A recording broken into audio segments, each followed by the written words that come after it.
So we go urban to wine country now. Yep.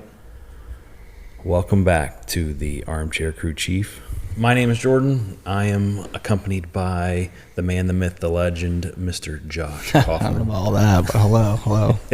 What's everybody doing? All right, let's dive into this. We gotta go with our corny jokes. Got to. How do you spot a true local at Sonoma Raceway? Don't know. They're the ones trying to pair each lap with the perfect vintage wine.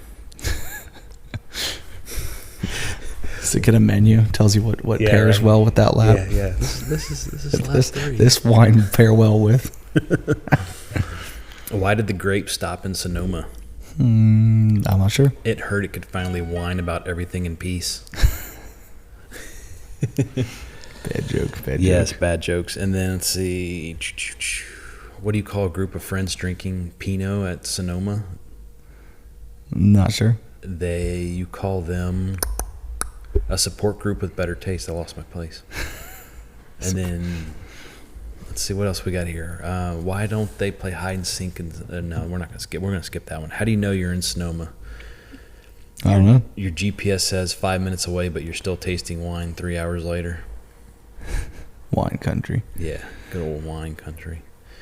All right, that's our jokes for our chat GPT sponsored section. Yeah, right. Yeah, I don't have jokes on my own, so that's the best we got right there. Me either. I can't. I run out of them first go around. So if anybody has any good jokes about NASCAR or upcoming weekend tracks, submit them. Yeah, we're going to Dover next weekend, 2 weekends from now. This is a Friday recorded podcast because of life. Summer. And baseball and summer and all the other good stuff. So here we are. Yeah. Daytime. The daytime recording. Yeah. The ones that last 2 times longer than the other. Yeah, we're all fired up. Oh, man. So we had somebody do something for the first time. This one's going to be a lump together. Since I think it was Kyle Busch in where was it? Indy in 2016. Just the second driver to win both Xfinity and Cup from the pole position was SVG. I saw that. So they were talking about that a lot on the broadcast. Didn't get to watch too much of the Xfinity race. I did know that SVG pretty much dominated for the most part. Very aggressive pass on Connor Zilisch. Everybody was kind of up about that. And the only thing against Connor on that is he's like, I just let him go. It's like you're racing for a championship. What are you doing? Yeah. So SVG, fourth Xfinity victory and first at the 2025 season. So we had SVG running for Junior Motorsports, Connor Zilisch, and Sheldon Creed. He didn't finish second this time. That's good. That's good. He hasn't won yet, has he? No, he's still winless. He's the highest second place finisher. Yeah. That's crazy. Yeah. I mean, it's not like the worst stat ever to have, but it's still like you'd like to have so a win. Close. Yeah, you like to have a win. You don't really want that stat, but still, like a lot of seconds is still pretty good. Like, probably has pretty easy trying to find sponsors and that kind of stuff. Yeah, and like you're still up there all the time. You just right. don't have the win. He won the second stage. SVG won the first stage. Jesse Love got second in the second stage. Creed second in the first stage. Excuse me. It was one of those. I could see Creed being one of those guys that like can't find a win, and then once he does, it's just like a waterfall. I could the rest of his career, he'll just have regular wins. Yeah. Throughout. I wonder how he would have been if he would have stayed at Joe Gibbs. Yeah, because he only did 1 year there. They should take him up to Trackhouse. The 99. Yeah, that's a good question. What's Double 0 to 99. Yeah, there's a but depends of the two-digit spectrum. Yeah, right. But they have him. But they already have Zilisch, I think, under contract. Yeah. So I got a feeling he's coming up. Yeah. And they had to make that move because of Jimmy Johnson. We were talking about that last week. Jimmy Johnson came out and was like, "Oh yeah, we're going to go 3-car." So, I don't know. The silly season is going to be interesting when it gets in the full run. I think it's going to be an interesting off season when we get to that point. Well, the crazy thing about NASCAR is they're not one to hide their off-season changes before the end of the season. Yeah. So that's... Yeah, there'll be a lot of stuff come out. Yeah. And always during the off-season, there's some stuff that happens too. Right, because you don't really see too many trades like they did with Justin Haley and Corey LaJoie in season. So everything's like an off-season type thing. But you got like your retirees and stuff like that, like Briscoe moving to the 19. Like everybody knew. Yeah. We knew at Pocono last year that Briscoe was taking the 19. Right. It's just, who's going to retire this year? That's the question. Is anybody going to retire this year? That's, you got a couple people getting up there in age. Yeah. You got a couple people that might do it just because of performance related. But yeah, it's so we had SVG, Zilich, Creed, Hill, and Sanchez. It's your top 5. Jesse Love sneaking just outside of the top 5, sitting at 6th. They had 6 cautions for 18 laps, and one was a debris. I think we saw that one. I think I saw that one or watched the recap, and a lot of it was interesting. 4 lead changes among 4 drivers, and then it ran an hour 51. Average speed was 59 miles an hour. Woohoo! Yeah. SVG won by 0.83, so almost a second. And it's really weird to see the gauging of the time frames when you look at like a track like a road course or a street course versus the ovals. Yeah. Because this margin of victory would look a lot larger on an oval. Yeah. Yep. Fastest raw speed, I think, too. Yeah. Fastest lap was 90.947 by SVG. SVG was very impressive. We were watching the qualifying. So I like the way they did the qualifying. I wish they would go back to doing something like this, which I know you can't really do so much on ovals. I mean, you can, but they did the heat laps. So you go out there during time. Oh, somebody ran past me. Let me see if I can go faster than them. Mm-hmm. And it looked like SVG was just like Sunday driving it. Yeah. And then I can't remember if it was Briscoe, McDowell. I think it was McDowell came out and threw out a faster lap. And it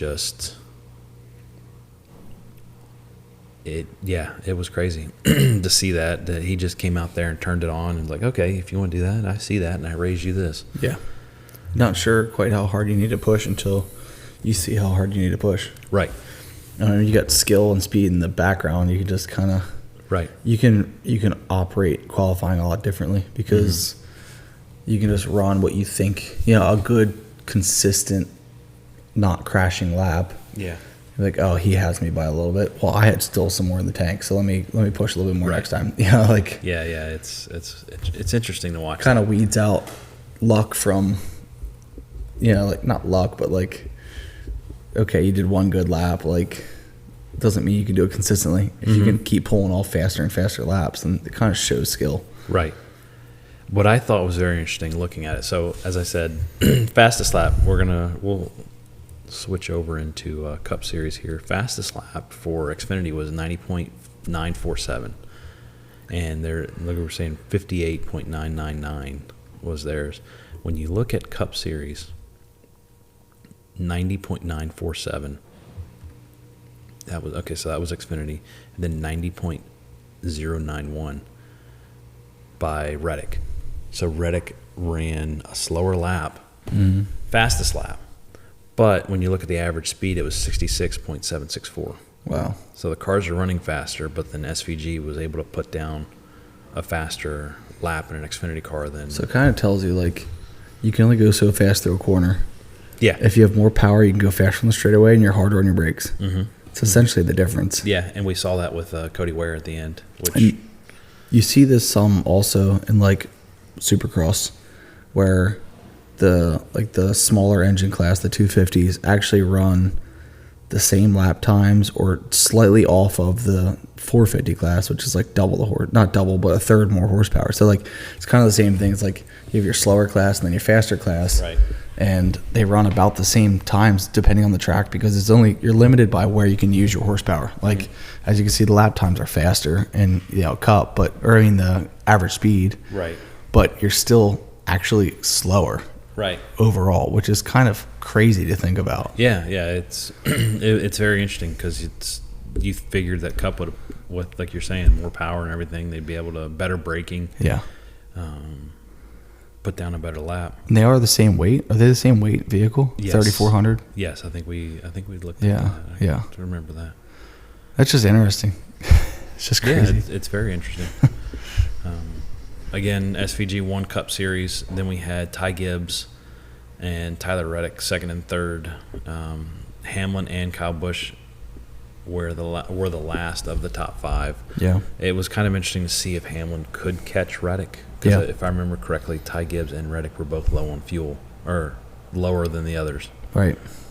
So, caution flag came out to end the race with Cody Ware's crash. A lot of people were upset about that, saying they should have thrown it faster. And I get that. But at the same time, it's Chicago with no lights. You got to clean up the streets quickly. Yeah. I mean, they threw it early because of rain last year. Yeah. And daylight. So it was, it was consistent, though, throughout the whole race, I thought, with the timing. Yeah.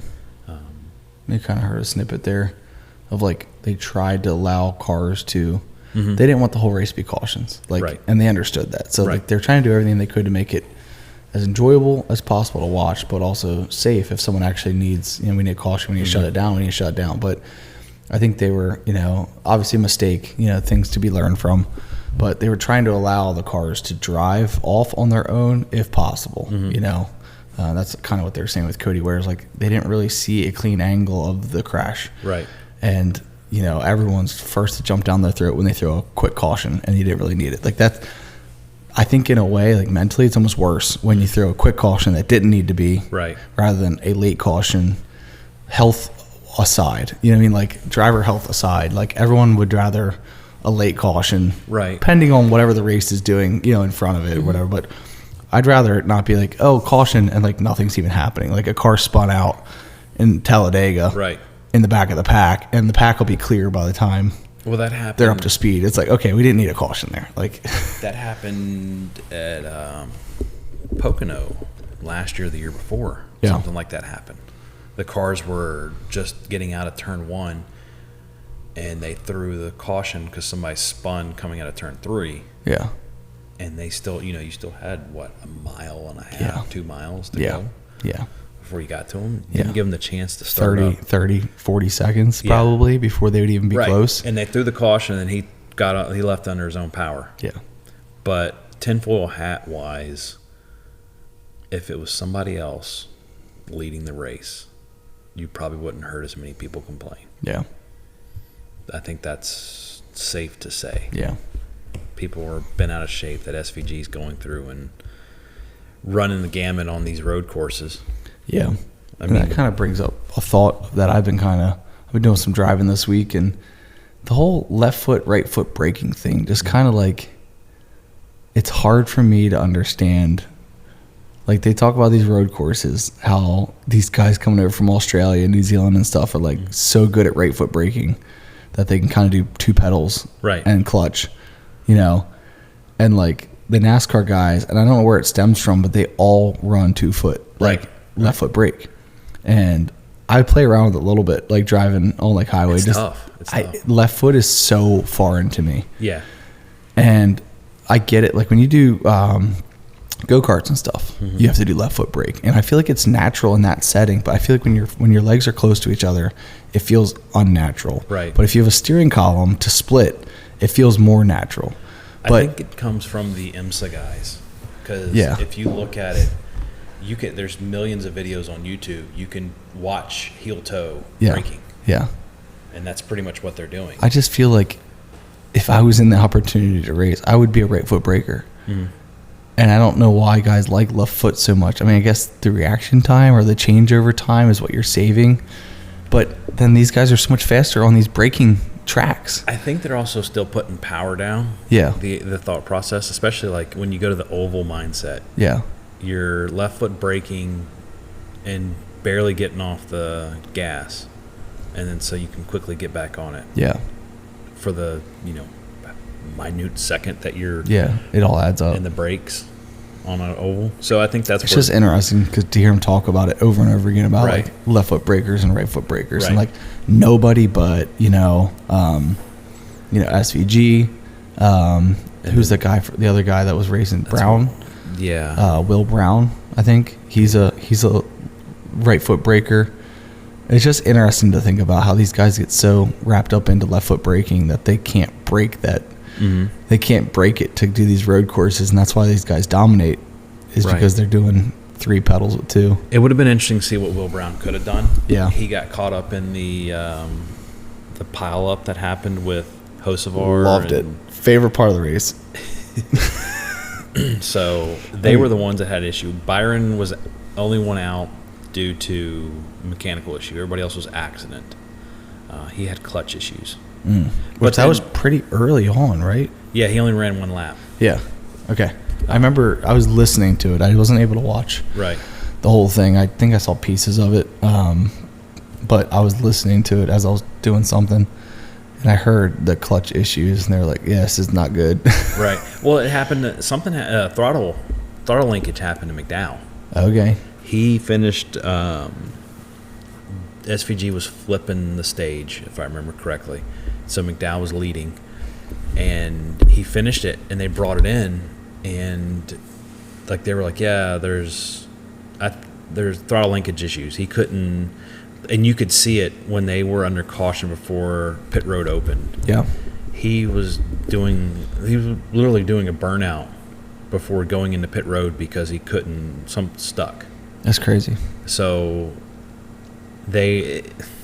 I think he would have been the only contender to SVG. Oh yeah, he can be a pretty good racer. He was doing really well until that, and that put him down. He would have been top 5. Yeah, he would have been up there with those guys. He ended up retiring, I think, or he only ran 53 laps. He did finish, but yeah, it's kind of sucks with the car, and they were saying that's one of the cheapest things and simplest things to replace. It's just amazing that even going to a track and seeing all the money put into these cars, these race teams, and it's like they have radio failures and the communication failures. Well, the and crazy thing throttle cable failures. Like, I feel like are people not checking the boxes? Is it just so strenuous week in and week out that they just don't have time or to be doing I don't know the checks on the simple things? I feel like.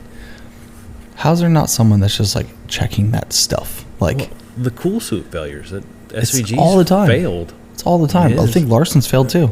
I think they're saying his failed. I mean, he wasn't up front, so it didn't really.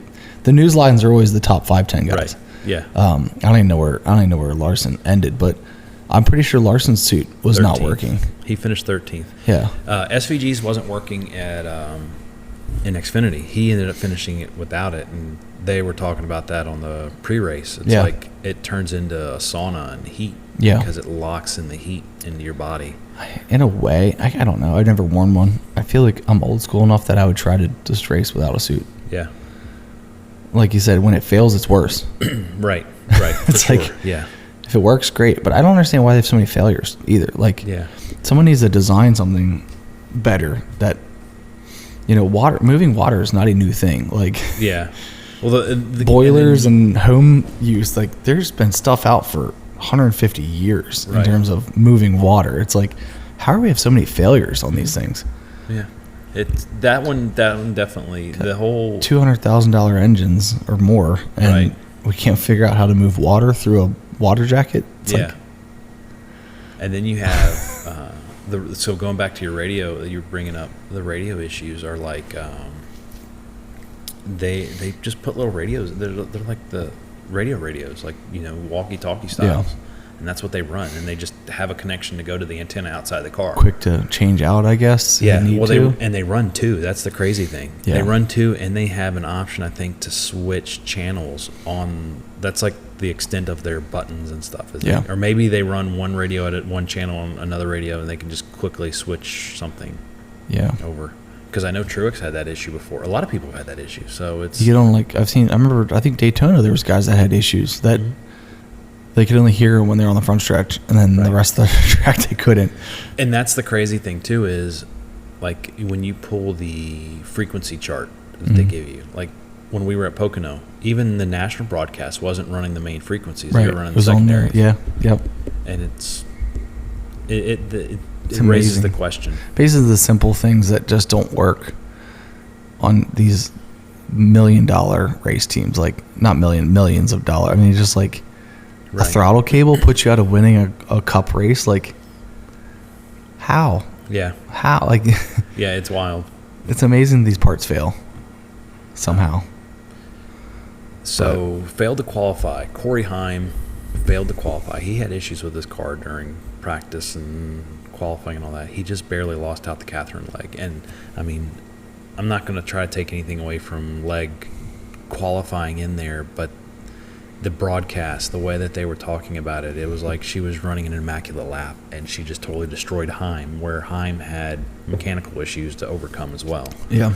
So they didn't really bring that up that much, and I thought that deserved more attention than what they were giving Legs. Like, hey, Leg made it in. Congratulations to her. She did whatever, get in there. But then it's like, hey, Heim did have issues. Yeah.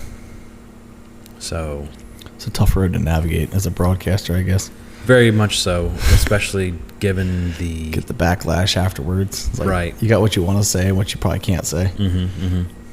They had 7 cautions for 15 laps. One of them, the second to last caution, was interesting because nobody said anything. It was a caution at right when they went to commercial break, and they didn't talk about it at all. I had to go on the app and look, and they had a spectator emergency issue, so they had to throw the caution so they get an ambulance in and out of the track.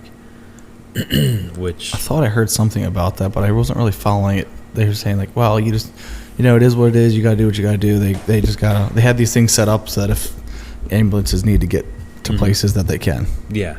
And that was the whole thing. And that's the joy, the bane, not really joy, of doing these street courses is you're locking down street. It's not like a road course at somewhere else where you have these ins and outs built in. Right. You have to, like you said, you have to manufacture them, and that usually means putting things in so your car can go in and out. Yep. Yeah, so we had some wrecks during practice and qualifying. Denny Hamlin during practice. A lot. Yeah. A lot of wrecks. Yeah. Well, Which Denny Hamlin blew his engine. He didn't even record a lap, and he blew the engine. And that's another one of those things that I get you're running these engines on the edge for horsepower. But a team like Denny Hamlin's, like, JGR is not a small team. The only question I have is where did they run this his third motor this year? I think so. JGR's had a lot of issues with motors. But the thing is it's like we don't know where they ran this, because I think they have to do 2 or 3 lifespans on an engine before they can pull it out of commission. Okay. So that's why you'll hear people say, "Oh, don't burn it down" when they win, because you got to save the engine for Phoenix somewhere else. Yeah. So was this one of those that they ran maybe at Coda or somewhere else, and then they're trying to get their last life and just died? Yeah.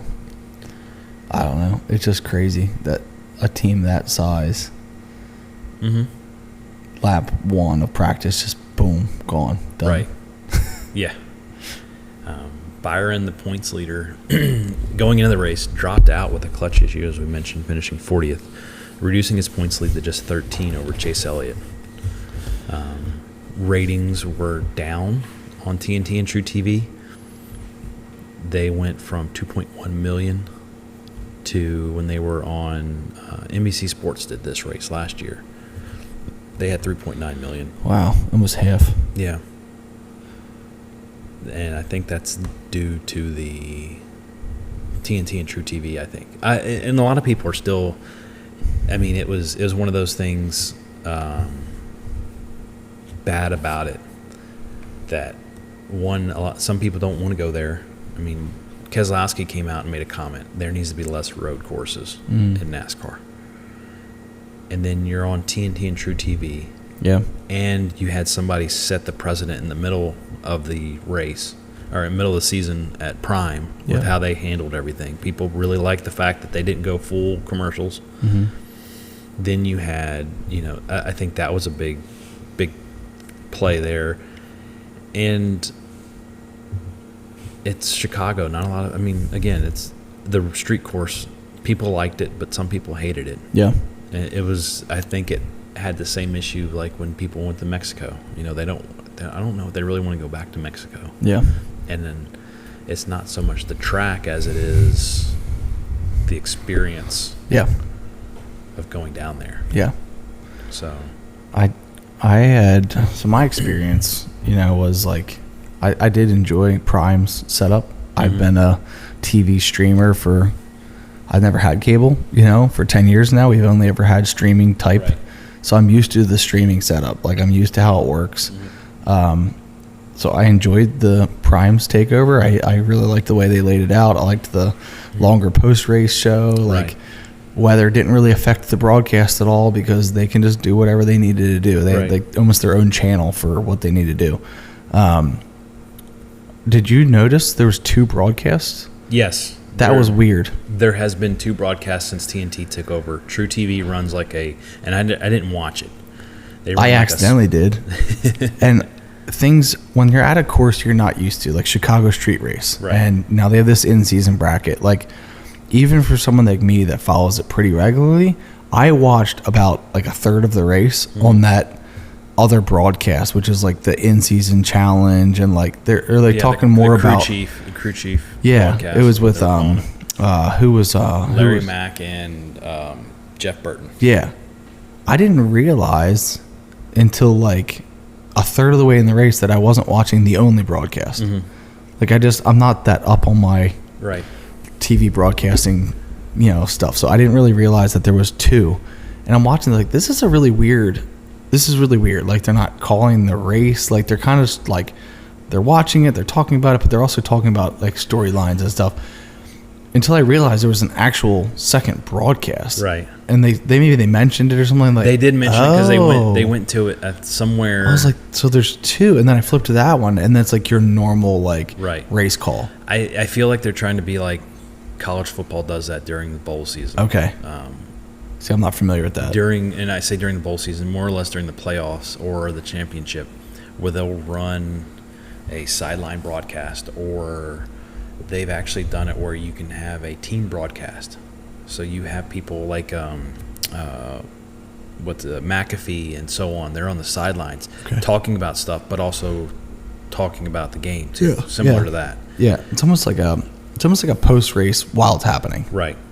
It was weird, but the whole road course, being at Chicago, like all that is kind of weird to me anyway, because I'm used to just like normal racetracks, not special event type of thing. Like, this is a special event. Mexico, I'd call a special event. Right. Chicago, a special event. But it was just weird, and I was like, wait, what is this? What is this? This broadcast is like, they're like not getting into it. Like, they're not getting into it. They're just like, oh yeah, and there wasn't much to watch anyway, because like it was kind of just like McDowell and then SVG. I'd say that's the biggest downside with these types of races. Is it's usually like 1, 2, or 3 guys that are just like dominating. Yeah. And you can get away. It kind of turns into an F1 race, like in a way. Like, it's like Well, and you get a dominator and they get away. They did do a post race. I think they've been trying to do a longer post race now. Yeah. And I can't remember if it was the CW's post race or if it was one of the other if it was the Cup Series post race. But a lot of people did not like that post race. They thought it was horrendous. Yeah. The whole in season thing, they kept hitting that hard. Yeah.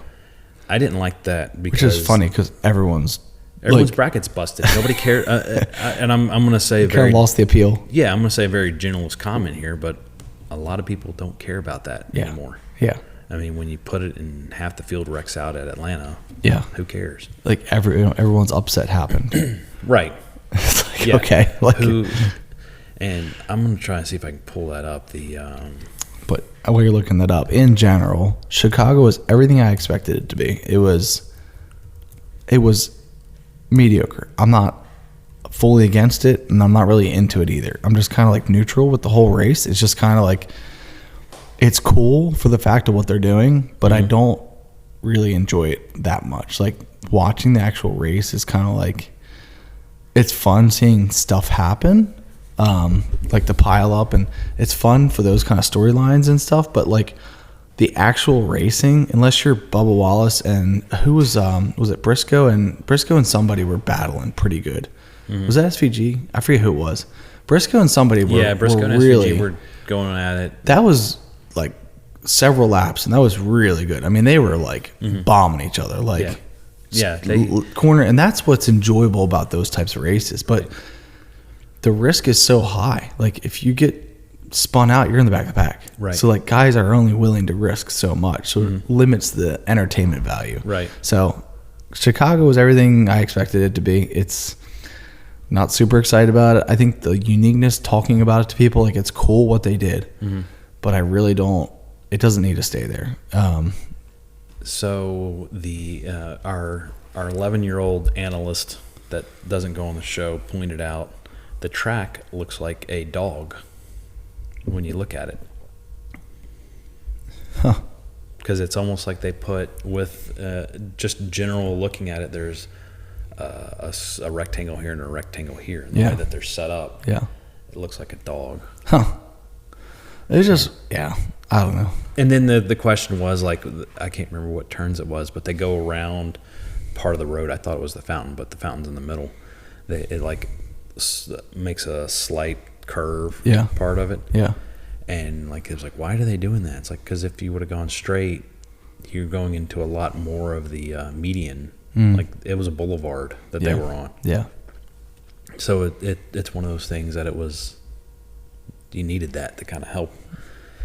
And we were joking around watching it. It's like, does Chicago have speed cameras? Yeah.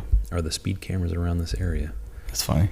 Are they going to be getting tickets? Oh, DC. That'd be funny. They're all over the place down there.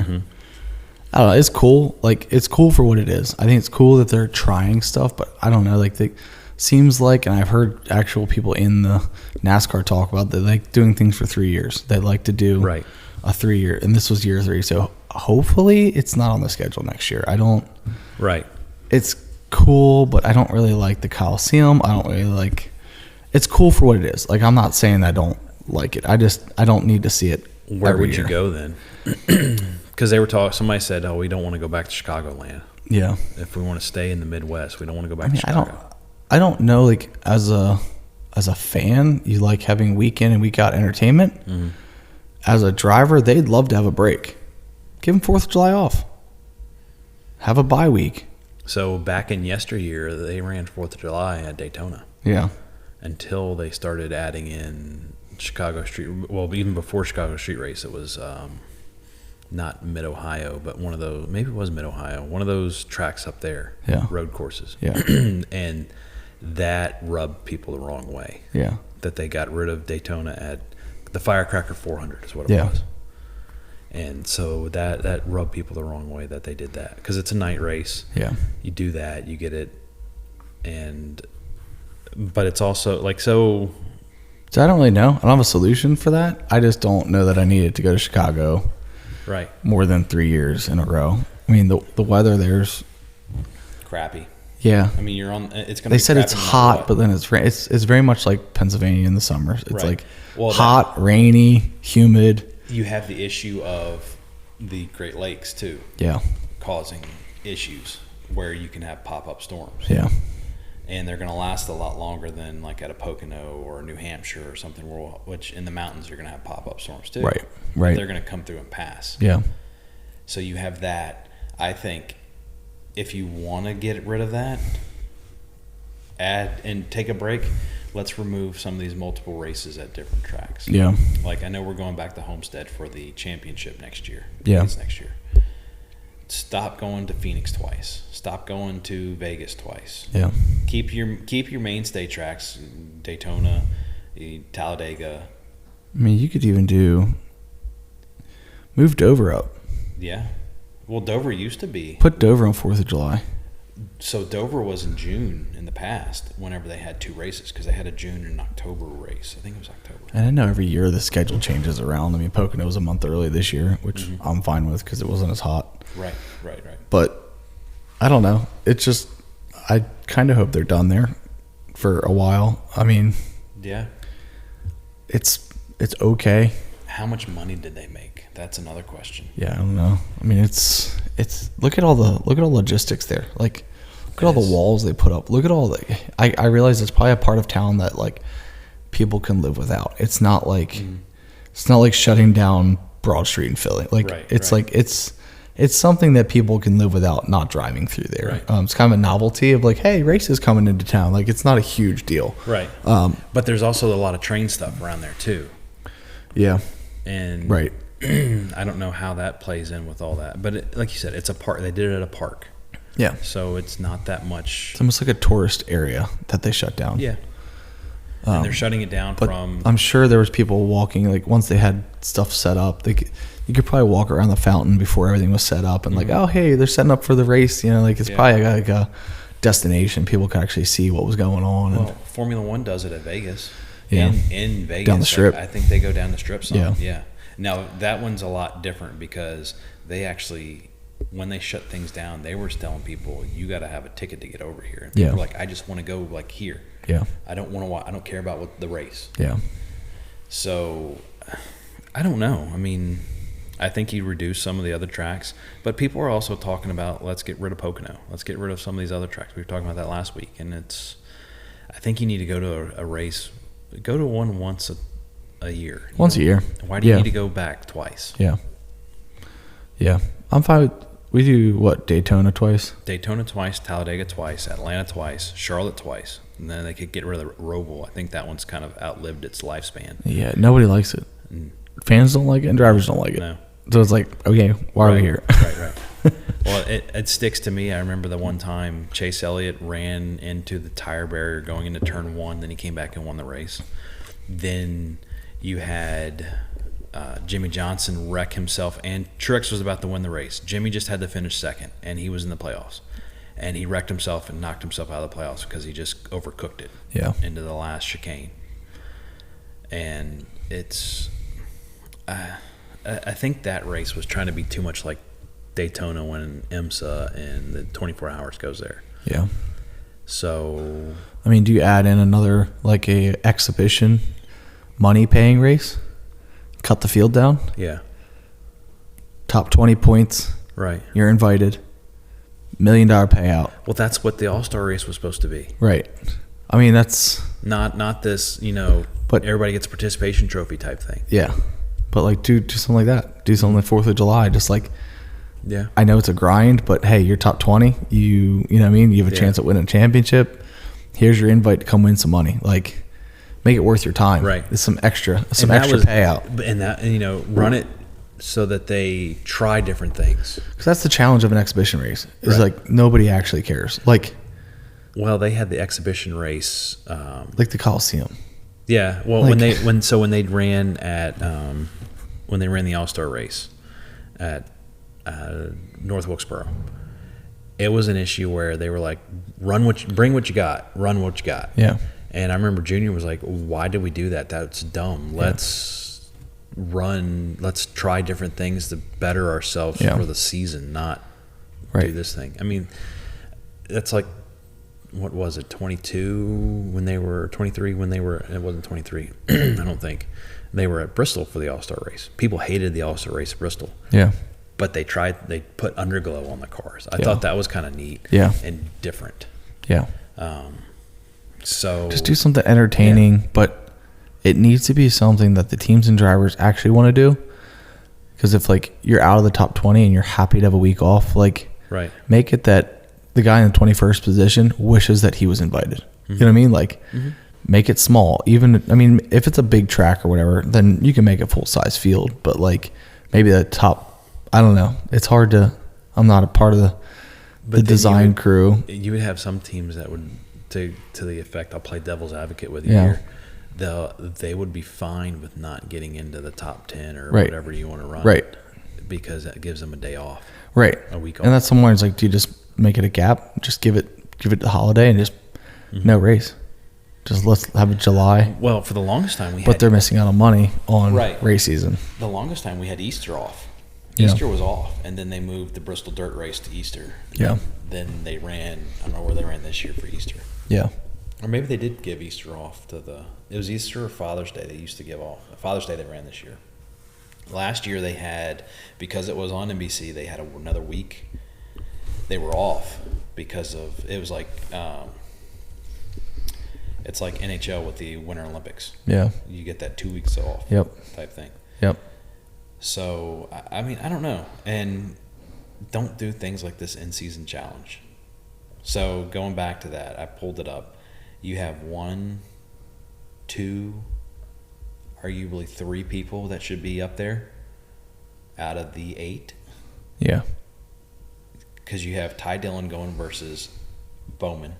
Because Dillon beat Keselowski because he wrecked out. Mm-hmm. And then you have the Legacies going against each other, Nemechek and Jones. You have Priest and Reddick going against each other.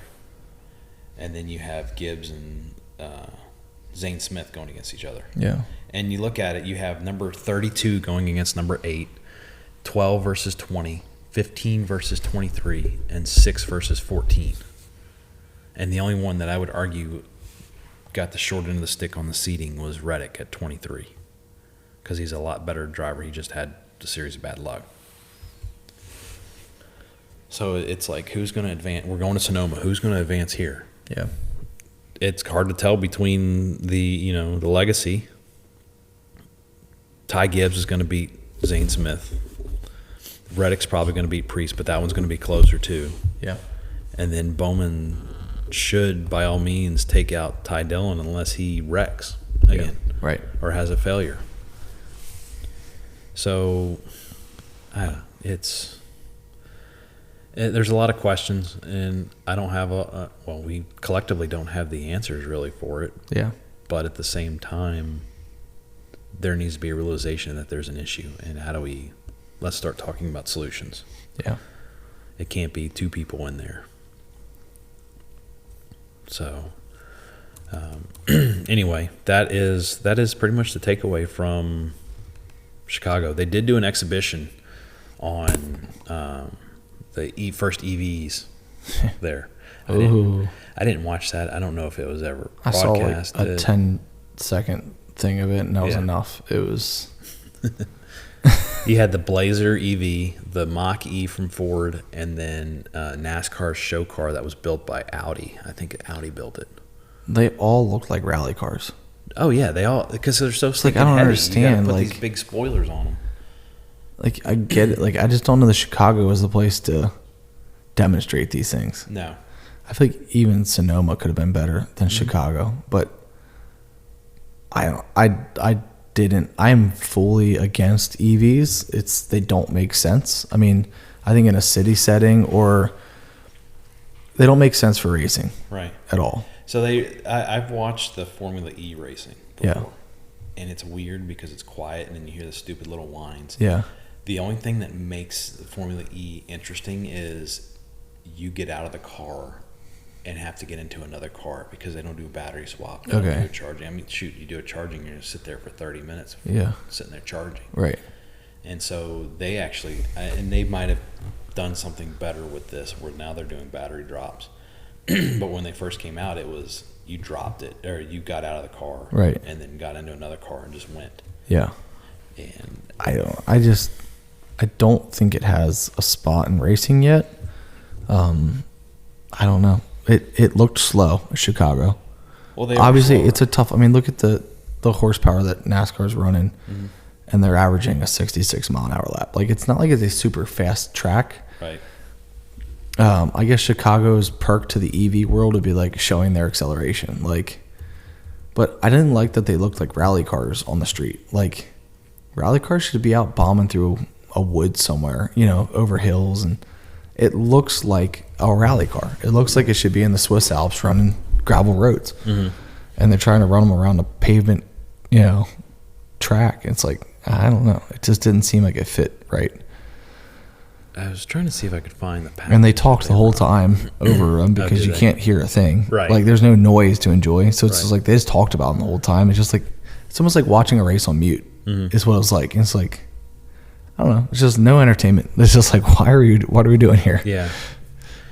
And hey, somebody might get excited about it. I don't think. I just don't think there's enough market there. I don't think there is either.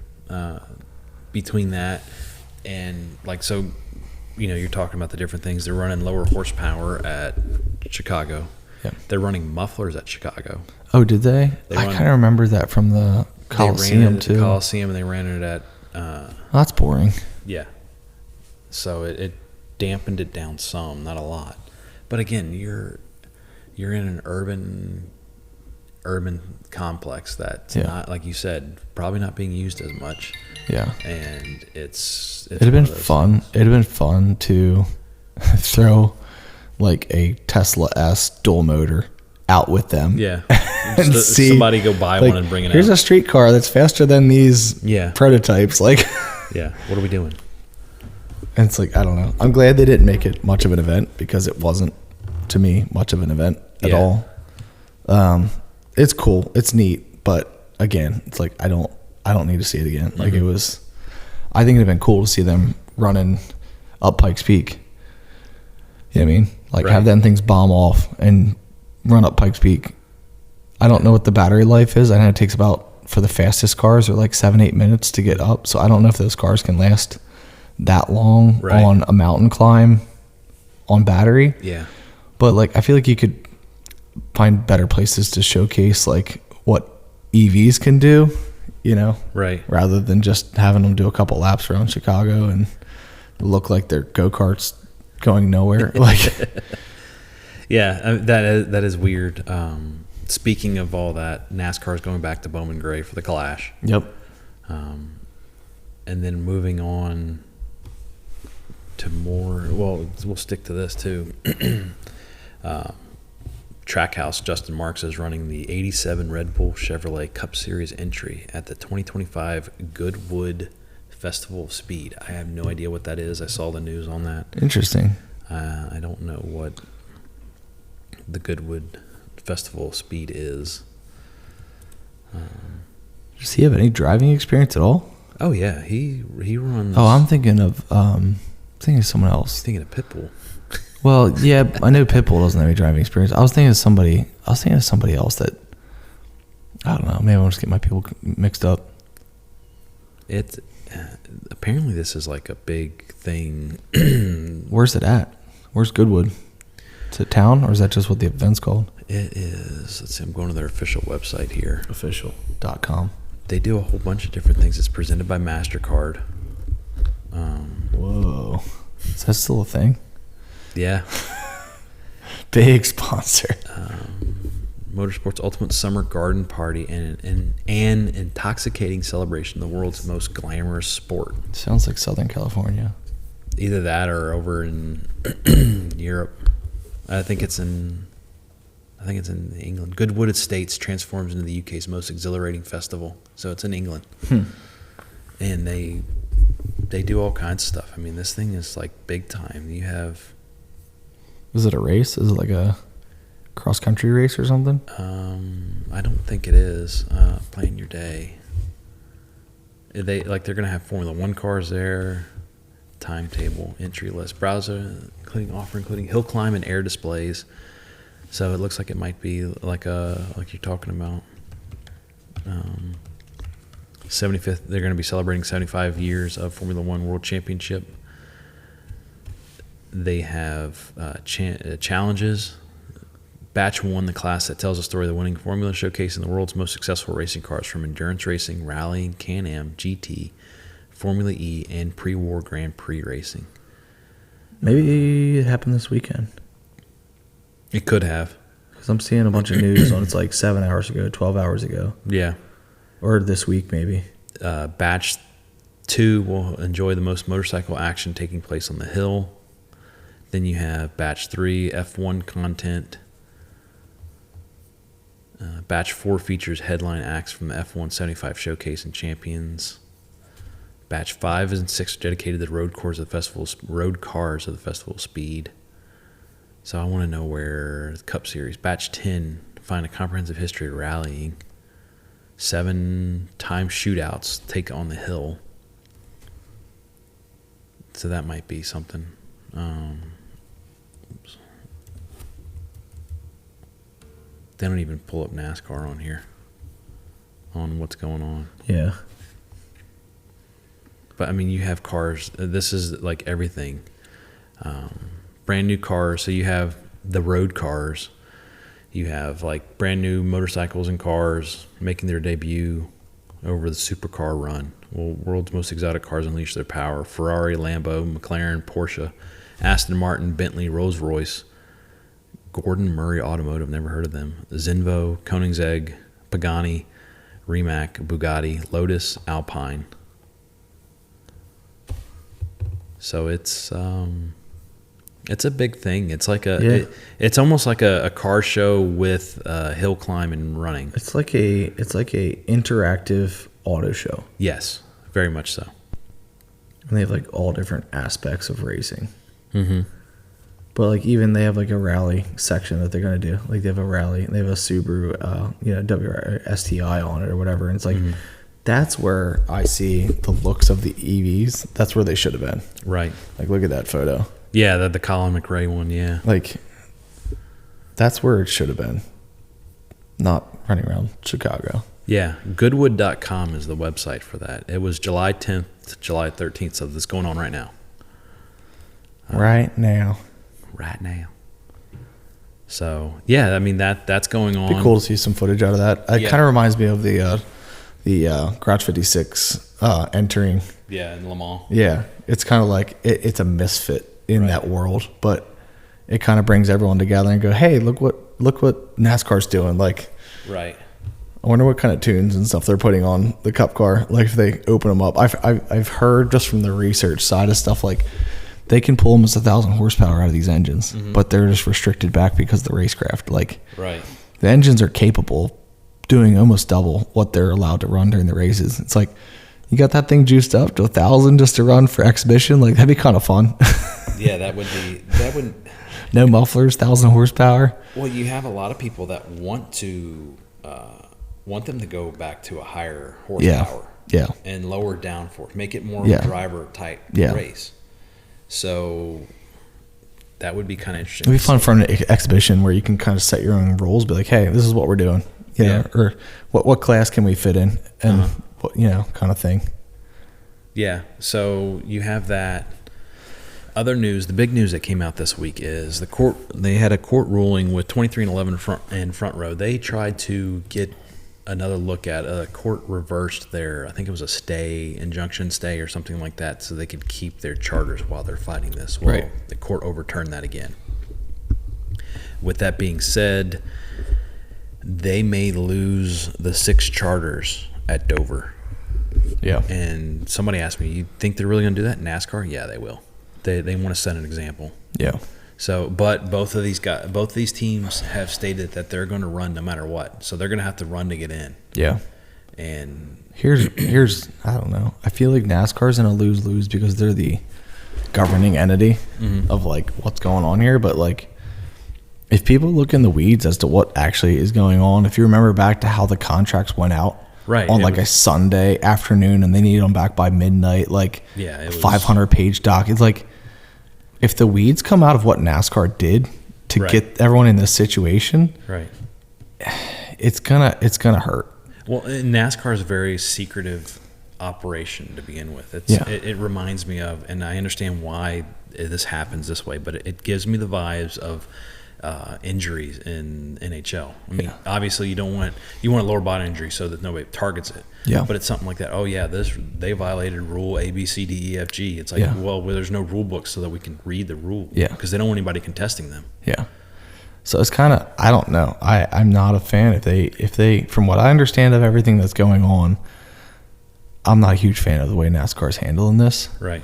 And I think there's other people that are in my education status that understand what's going on and are going to be kind of upset about this. It's like, I don't really like the way that they're being treated. Like, how would you like, hey, your rental agreement's due tonight, right? For the next, we need $20 million by tonight. That's kind of like, it's like, I think a lot of it's crazy. The stuff that's come to light is the money. How NASCAR has taken so much money. I even heard back with we were looking for gear for somebody at a race at Stenhouse. Yeah. And it was the year he won the 500, and it was like, your stuff's not at the track. It's like, yeah, because NASCAR takes like 75% of the earnings. Yeah. It's like, no wonder why everything's so expensive. Yeah. $50 for 2 T-shirts. I feel like this is another situation where I think the American public right now is very aware of what's going on with stuff, and like, it's funny seeing full circle different things, kind of same topic, but the Target thing from a year ago, and how they're reverting back 1 year later, right, and going, we lost this much market share because of this one thing. Yeah, decisions that we made. We're not doing that again. Right. And I feel like NASCAR's going to bite it. They're going to have a huge market loss because people are going to understand what's going on with this type of stuff. I think you're running into an issue. And people are going to start, fine, we just won't go to races anymore. Right, yeah. And they're going to realize that, we're not in control of everything, but if you don't have fans, you don't have an event. NBA is kind of going through people some of this. are willing to get together and go, let's just not, right, we're not going anymore. Right. See what happens. And they're going to change their tune about how things are handled. Yeah, I think the NBA is going through something like this. I think that's one reason why the WNBA doesn't get more advanced, because the way they're handling things. But then going back to NASCAR, I think you're going to have the old heads that are complaining about going to streaming, but don't care too much about what's going on with 2311, and because they don't want Bubba Wallace running, they don't want these other guys running. And then you have your younger generation that's trying to get into it. They're hyped because it's on streaming, because they don't have cable. They don't want this. They like the fact that there's more information out there, more data out there. They want the data-driven side, which is still secretive. And then you have us stuck in the middle generationally, which we're like, we want the best of both worlds. Yeah. We want the data to run and look at, but we also want some aspects of the older style that you're trying to get away with because you're trying to be more inclusive. Yeah. I mean, look at the crap that happened with, it happened with Kyle Larson. It happened with Noah Gragson. Yeah. It happened with Hocevar, Tab Boyd. Yeah. It's like, how I get, and people will sit there and they'll complain like, well, it's a business. They don't want to look. It's like, at the same time, you got to have your people speak their mind. Yeah. I sit there and I'm allowed to speak my mind as long as I'm not on the clock working. Yeah. So it's. Yeah. I just feel like the American public is, there's more than that watches NASCAR. Obviously, it's a worldwide market, but it's mostly domestic, I would say, for people that watch NASCAR. But very much I feel like it's underestimated in terms of like the power we have when we don't agree with something. And from the way that I see it, NASCAR is in a pretty bad light in this whole situation. Like, obviously they can do what they want because they own everything, and it's up to them. But if the general population doesn't agree with how you're doing something, you're going to find out. Right. Yeah, for sure. You're going to learn quick. And it's one of those things. I was just thinking, I think it was NHL with their new collective bargaining agreement. They're fighting to not have deferred payments like MLB does. Yeah. MLB is trying to get away from that, I think, too. But then you have comments like MLB with their collective bargaining agreement. Their comments are, well, we want to set threshold for people coming in, and people are like, we want a salary cap on teams. Because people are getting, as much as it doesn't look like it, people are getting tired of seeing the Yankees and the Dodgers and the stuff. They want to see other teams. And then you'll have some teams like Kansas City. It's been 10 years now. They won the World Series and they were a low budget. Yeah. Tampa Bay used to be a contender with a low budget. Yeah. So you have your outliers, but it's people complaining about that stuff, and it's similar, different complaints, but similar ideas, I think. Yeah. And that you're going to get that here too. Yeah. So it's I don't know. It's one of those things that we can. It almost feels like crying at the rain, but at the same time, it needs to be said because they'll just keep going on with it. Right. At least let them do it knowingly. Yeah. That they're messing up. Yeah. Or that they're doing this against the will of the general consensus of the fan base. The whole let them have their charter until this is figured out. Like that's the biggest thing that guides I don't understand. It's like you guys are making it to where it's nope, here you had 8 hours to figure it out and you're gonna lose your charter and need to sign or move on. Charter you paid millions of dollars for, right? Too. It's it's pretty unreasonable, the terms that they were setting. Right. But we shall see how it pans out. Yeah. Yep. Moving back onto wine country. Well, before we get that, let's look at the playoff picture because I just saw this. NASCAR just posted this. This is the projected playoff drivers. So you have quite a few that are 100% in because they won. Larson, Hamlin, Bell, Byron, SVG, Blaney, Logano, Briscoe, Elliott, Chastain. Then you have your pretty much shoe-ins at over 90%. You got Cindric, Berry, and Reddick. Then you have 3 on the bottom 4. Buescher, Bowman, and Preece. Preece is 38% possibility of getting in. Then you have Wallace sitting on the outside at 37. Then Ty Gibbs, Kyle Busch, Michael McDowell are less than 20% chance of getting into the playoff picture unless they can come out and win, which some people were wondering if Ty Gibbs can come out and win this race. And moving on to that with the Sonoma odds that we have SVG as the outright winner, clear favorite. Then you got Larson, Ty Gibbs, and McDowell. And then you got Byron, Buescher, Elliott, Reddick, Seabell, Dinger. After that, plus 1,800, Chastain, Kyle Busch, and then you have your others, Blaney, Bowman, Logano, and so on. Dark horses are McDowell because of his history with road courses. And then they go ahead and they say, here's the risk because of the equipment reliability. Being on a lower team, you don't know what's going to happen. Yep. Buescher, same thing. Roush's setups are hit or miss. Dinger, Colleague is an issue there. Reddick, Toyota's only road course program has been inconsistent this year. I feel like Toyota's road course program has been inconsistent since Truex left. Well, even right before Truex left. Yeah. Truex was really the only road course guy. Yeah. I mean, Reddick did do some stuff, but it's mostly Truex was the guy there. Elliott, and then so that's pretty much that. Before we move on, who do you have? I thought about this before, and I love an underdog. Yeah. Not necessarily an underdog. I know it's not the right word for the situation, but someone that was not on that list anywhere. Mm-hmm. I think Larson's going to come back this weekend. Well, Larson's plus 500, plus 600. Oh, is he on there? Oh, dang, I missed him. He was up near the top. Yeah. All right, well, then never mind. I know I feel like news-wise, he's been quiet. Nowhere. He's had a couple wrecks, involvement, and just kind of, what was it? He got wrecked out at Mexico. Yeah. And him and, was it Hamlin, both had, or who was fixing their cars for a while down there? There was 2 cars that got hit. I forget who they were. I don't remember. I just feel like news-wise, he hasn't been a normal Larson year. Mm-hmm. He's definitely a top 10 guy. Right. And he hasn't been, feels like he hasn't been in that. I mean, he got 13th. Right. There's been so much news on the top 3 to 5 guys that you haven't heard about anybody past 10th. Right. And he's just kind of been falling into the bee's nest in terms of that, that scenario. So he's a good Sonoma winner. Yeah. I'm not a big stat guy, so I don't know all this stuff. It's good to have all this written down because then I can see it. But I think Larson's going to have it this weekend. I feel like he's ready to bounce back, and he's obviously really good. Two-time Sonoma winner. Yeah. I mean, he can definitely.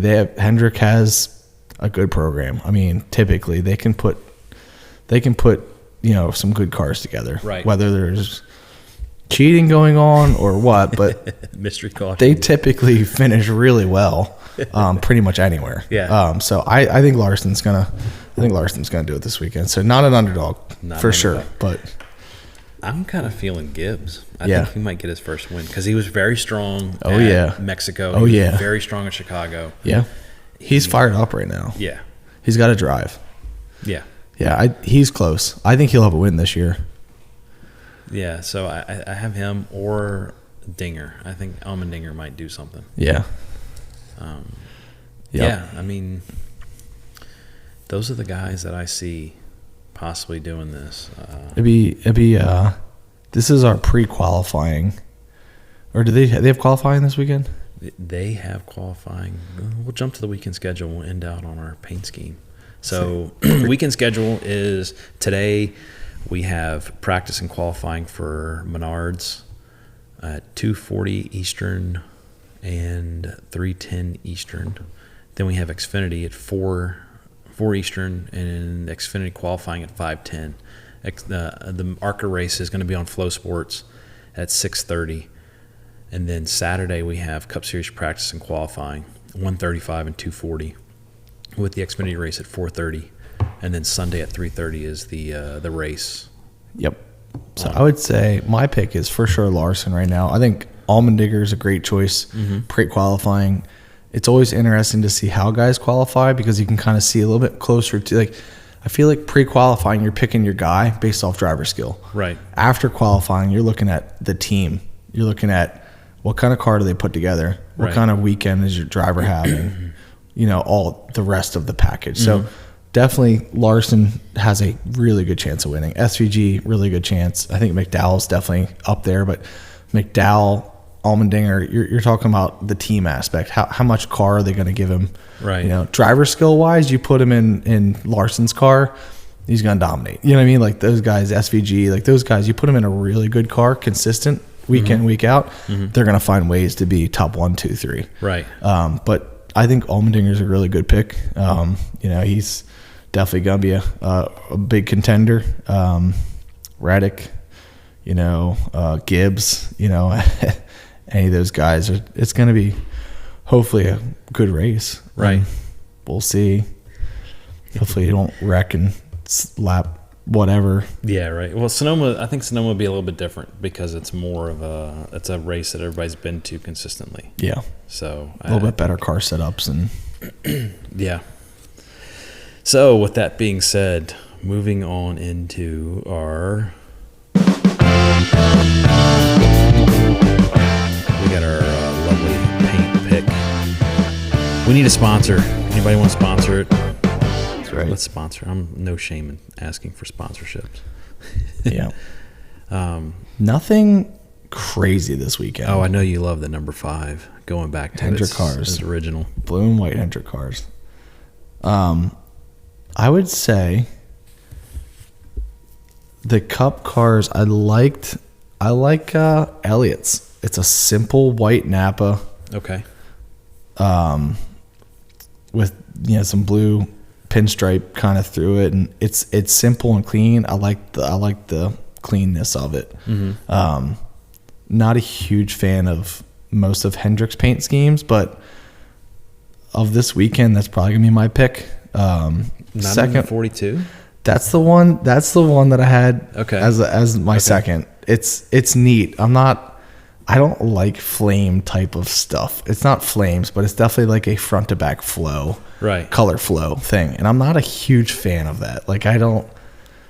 That's probably the coolest looking one. All things considered, it's just not my favorite one. So John Hunter Nemechek has a number 42 Mobile One Toyota. Starts up purple, white, and black up front, and then fades to like a blue and pink in the middle to a white rear car. Right.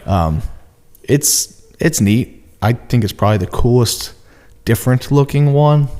I just think my styling. I think I like Elliott's car the best. And then kind of a cool looking one, just odd cool, is Sammy Smith's Pilot, number 8 Pilot for Xfinity. It's just kind of chopped up white, black, and red. Kind of neat, but What'd you got? I'm partial to the Red Bull paint schemes. Yeah. I like the Red Bull paint schemes. SVG's running a Red Bull. I did like the 51 looked kind of cool. I gotta stay away from it. I love all their paints, and I'm so biased that I just need to stay away from them because I love all of the gold wheels and everything.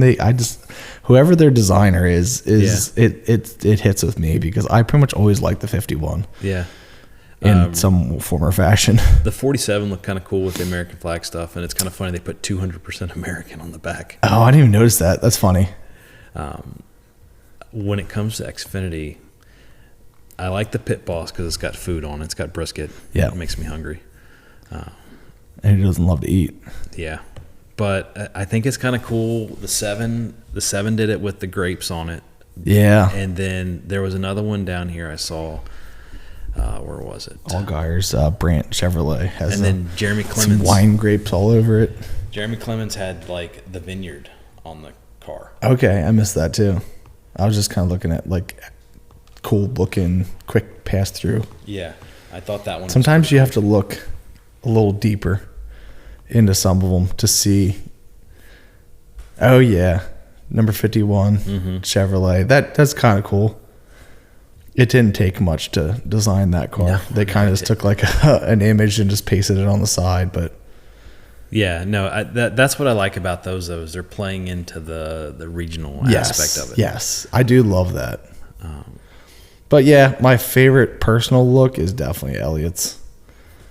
Yeah, and I gotta go SVG. It's something with the Red Bull back, even when they ran Formula One. I mean, I know Red Bull still got a Formula One team, but you don't have that scheme. It's just the way the Red Bull, and then they have the like,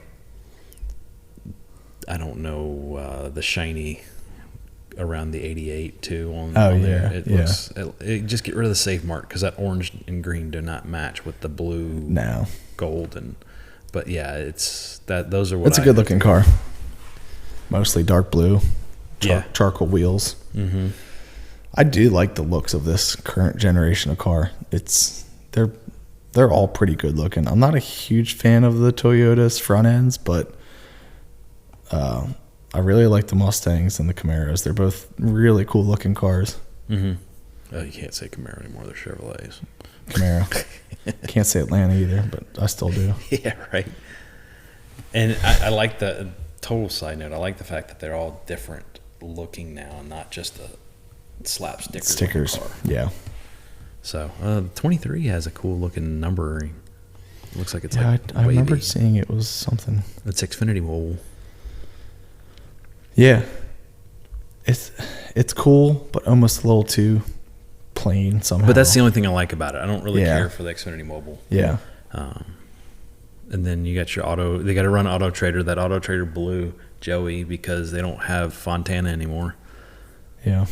But anyway, that is our paint schemes. Dun, dun, dun. Yeah. Do do do do. It's a cool jam. Oh, I like it. Oh, we should have done that for the jokes. Soundboard. Oh, we need that. We need that in our jokes. I have a couple. I have one more. I feel like can you have that? We'll have to check out AI and see if we can have that every time we say Carson Hocevar. If it could just do that automatically. No, the womp womp womp. We'll just pause for 4 seconds every time we say Hocevar. It just. That'd be funny. I'm sure there's a way. Oh, probably. I don't know. I might not. I didn't realize we had a soundboard.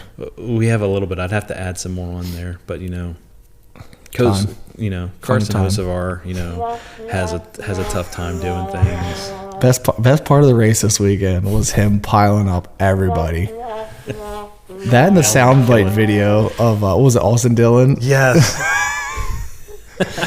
Go check it out. Oh, it was wild. It's hilarious. I sent it to you. Let me see if I can pull it up real quick and play it. It was that early in the race and just the confidence he has. 66. Thank you. 4 made it to pit road. Still piling in. Carson Hocevar is the biggest dumbass in the entire sport. Everybody knows it, buddy. It's just crazy. He has so much confidence before the races. Oh, he's yeah, so he's very arrogant. ballsy. And then he wads it up in a corner on turn 4, fourth lap in, and wrecks. No, that wasn't even fourth lap. That was like second lap. Oh, was it? Yeah. Oh, jeez. And then he took 6 cars out in that? Took quite a few, yeah. And they all got jammed in there and couldn't move, and they got passed by the whole field. Very thin spot. Oh, my. So. Oh, well. Yeah, off to Sonoma. Yep. Get your bottle openers ready. Get your wine. Yeah. Bottles. Pinky fingers up. Pinky fingers up. Yep. Get your bougie ready. Bougie.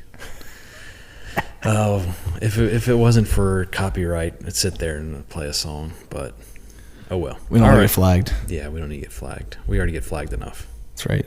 All right. Well, see you guys next week. Yep. Have a good week.